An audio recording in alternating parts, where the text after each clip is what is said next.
Le 13 février 2019, la NASA annonçait l'abandon des tentatives de contact avec le rover martien Opportunity, après que celui-ci ait cessé de communiquer à la suite d'une tempête de poussière en juin. Alors, si vous le voulez bien, on va prendre 5 minutes pour revenir sur 15 années de mission.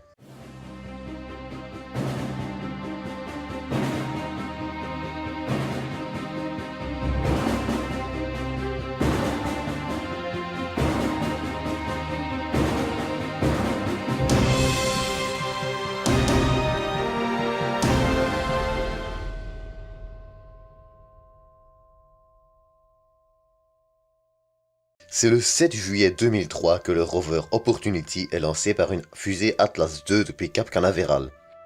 Il est lancé dans le cadre de la mission Mars Exploration Rover, programme double visant à envoyer 2 rovers sur Mars.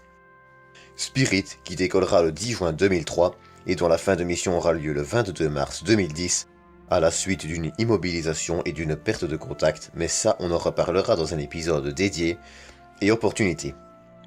Les 2 rovers sont identiques mais visent cependant chacun un point différent de la planète rouge. C'est le 25 janvier 2004 qu'Opportunity se posera sur la surface de Mars pour une durée de mission planifiée de 90 jours.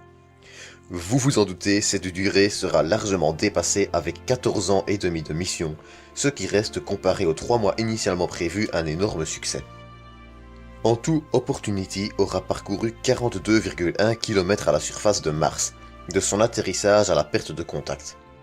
Il aura d'ailleurs parcouru la plus longue distance et eu la plus longue durée de mission sur Mars qu'aucun autre rover martien, à l'heure où j'écris ces lignes. Mais Opportunity n'aura pas fait que battre des records. Il mettra par exemple à jour les meilleures conditions possibles pour une forme de vie sur Mars, sur le rocher baptisé Espérance en 2013. Et c'est le 31 janvier 2004, 7 jours après son atterrissage donc le 24 janvier, qu'Opportunity effectuera ses premiers tours de roue. Il explorera ensuite l'escarpement sur lequel il s'est posé jusqu'au 22 mars 2004, date à laquelle il met le cap vers le cratère Endurance situé à 600 mètres. C'est le 30 avril qu'il atteindra le cratère Endurance. Profond de 10 mètres et large d'environ 130 mètres, son exploration durera plus de 8 mois. Pendant cette exploration, il croisera d'ailleurs l'épave de son bouclier thermique qui le protégera pendant sa réentrée dans l'atmosphère martienne. Le 11 décembre 2004, Opportunity quitte le cratère. Le 2 janvier 2005, il découvre la première météorite sur une autre planète. Le rover ira ensuite de petit cratère en petit cratère jusqu'au 25 avril 2005, date où Opportunity fera une grosse peur à la NASA. Opportunity s'enlise dans une dune de plus de 30 cm.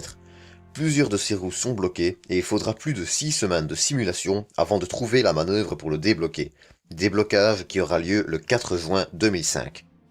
Le 26 septembre 2006, Opportunity atteindra le cratère Victoria, qu'il explorera pendant plus de 2 ans. Cependant, à partir du 13 septembre 2007, Opportunity débutera l'exploration d'une des parois du cratère et fera d'ailleurs presque 1 an sans bouger, seulement 252 mètres, le sol étant jugé trop dangereux pour s'y aventurer. Il mettra ensuite le cap vers le cratère Endeavour, cible qu'il mettra 3 années à atteindre, s'arrêtant régulièrement afin d'analyser des cibles détectées par la sonde Mars Reconnaissance Orbiter par exemple. Il atteindra donc le cratère Endeavour le 11 juin 2011. Le 13 septembre 2012, il découvrira notamment un type de sphérule martien jusqu'alors inconnu. Sa mission continuera alors jusqu'en 2018, parcourant le bord du cratère, prenant de magnifiques photos et continuant à battre des records. Il fêtera par exemple son 5 millième jour de mission sur Mars le 15 février 2018. Et c'est le 10 juin 2018 que le contact sera perdu avec Opportunity. La responsable étant une tempête assez similaire à une déjà endurée en 2007 à laquelle Opportunity n'avait survécu d'extrême justesse. Il reste donc un espoir. Si, comme en 2007, le vent martien nettoie les panneaux d'Opportunity et lui permet de regagner ainsi de l'énergie, celui-ci peut continuer sa mission. Le 25 septembre, la sonde Mars Reconnaissance Orbiter prendra cette photo d'Opportunity depuis l'espace. Et après de longs mois d'écoute et d'essais, la NASA dira finalement adieu à Opportunity le 13 février 2019, après plus de 835 commandes envoyées pour essayer de le récupérer, et après de longues années de bons et loyaux services. Je vous propose au lieu de l'outro classique de se quitter sur cette photo, prise par Opportunity et la dernière qu'il nous ait envoyée.